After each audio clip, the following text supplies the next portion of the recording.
If you had a loss as a man recently and it's really impacted you mentally, emotionally, and in many, many different ways, well, today I wanted to touch on this in particular. And if you stay until the very end, I have an extra point for you then as well.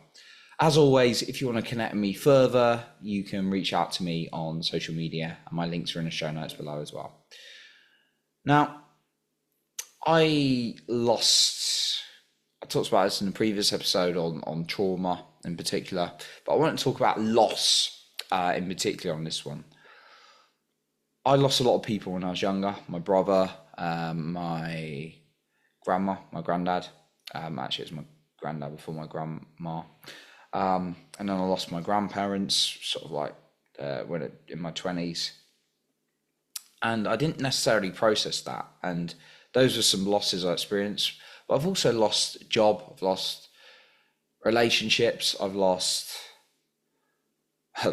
money, not like tens of thousands or anything like that, but and I know some people unfortunately do, but I've gone through loss. And I think as human beings, personally, we all go through some kind of loss, and that can bring up a lot of fears. Now, obviously, some people build up resilience and you train people have different emotions and all these kind of things, right?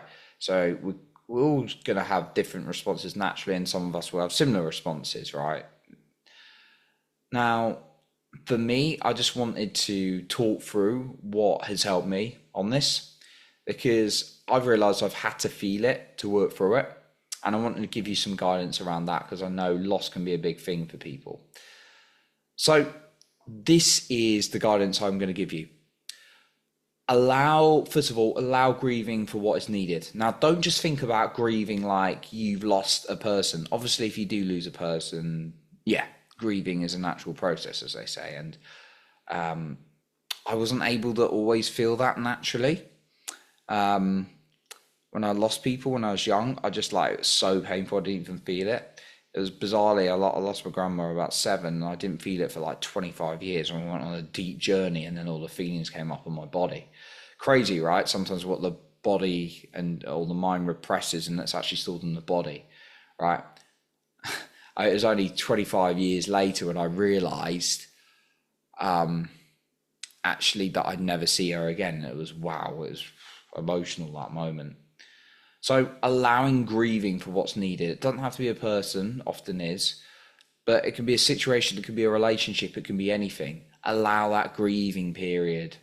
And I do appreciate, I think someone had something about the comments from one of my episodes the other day when I was talking about talking about I think I generally believe there's a time when some people use things as an excuse, like I'm healing, I'm healing, I'm healing, like 5 years later from their last relationship, like breakup, right? I think that's a bit of fear holding you back from actually doing something, right? If I'm going to call people out on that, but again, like I don't want to give timelines around things, but allow yourself for what you feel is needed. Just be sure to ask yourself after a long period of time, like if you need to move forward with something, it's not about forgetting something. I personally don't think, but when you're like holding yourself back from moving forward, ask yourself, is it that I'm still grieving, I still need to do work, or is it that I've got a lot of fear? Because if it's fear, you may want to dive a bit into that and move forward, but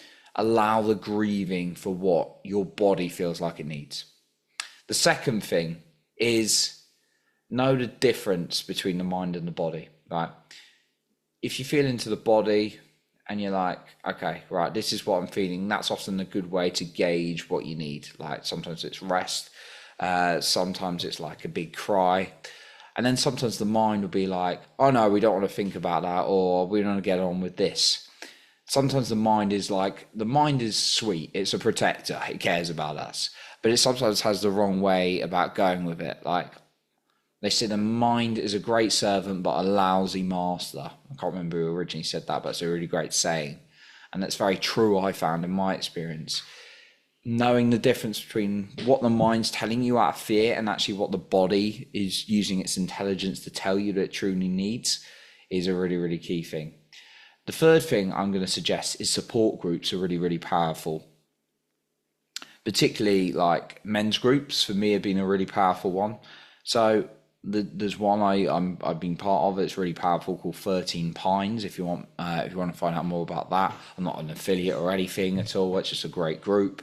You can message me on social media as well. But yeah, support groups like men's groups are really, really powerful. And that's why people see, like, the studies have shown, like, people overcoming addictions and kind of like different ways they've come through. And I'd known and seen that lots of people overcome like challenging behaviors because of the power of community and people they've got. So yeah, for me, I personally experienced when I've had people around me to help me through things like loss, whether that was like a dating relationship one, or it's a money one, or a job one. That's been a really, really powerful impact for me as well. Now, I've got a final point for you as well. Just want to mention again, though, that if you want to connect more on social media, you can do so by clicking in the links in the show notes below as well. The final point that I found has been a really key one for me is writing myself a letter.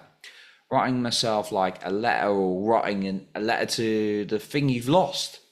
Could be really powerful for releasing that, as it allows you to express and not hold things in the body. So if you've lost a person, you don't have to send it to that, or you lost a relationship, you don't have to send it to them. You lost the person, you can send it spiritually, the letter, if you like. Or if you feel like you lost yourself and you want to connect with yourself more, you can write yourself a letter. So writing a letter, I found, is really important. Again, you don't have to send it necessarily to a person, but actually writing a letter can be really powerful to energetically connect with letting go. So that's what I got for you today. I appreciate you for being here, and remember to lead with your heart and not with fear.